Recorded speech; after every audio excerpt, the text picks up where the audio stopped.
نے ایک وقت کے لیے ان کی منادی روک دی، ایک وقت کے لیے خداوند نے ان کی منادی روک دی اور کہا جب تک تمہیں قوت کا لباس نہ ملے بالا خانہ میں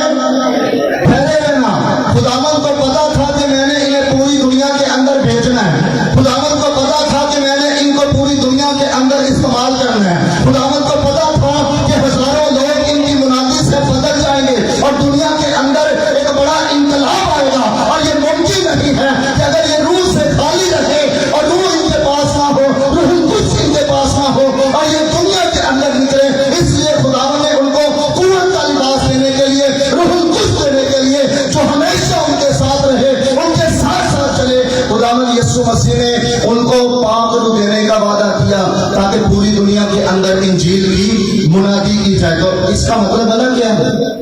انجیل کی منادی روح القدس کی معمولی میں ہوتی ہے۔ انجیل کی منادی کے لیے روح القدس کی معمولی ضروری ہے۔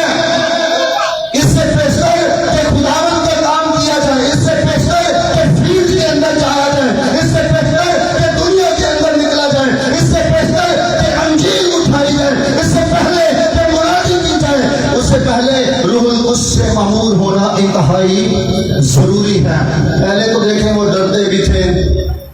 بائبل مقدس کے اندر یہ لکھا ہے انہوں نے یہودیوں کے ڈر سے اپنے آپ کو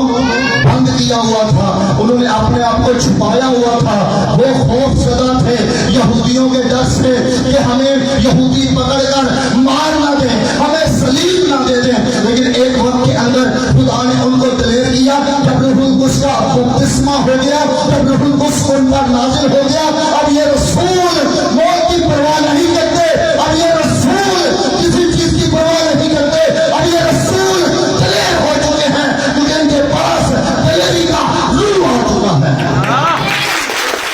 اب یہ دلیر ہو چکے ہیں۔ لیکن اس سے پہلے یہ ڈر کے اندر تھے، اس سے پہلے یہ خوف کے اندر تھے اور خوف نے ان کو گھیرا ہوا تھا، اور خداوند چاہتا تھا یہ پوری دنیا کے اندر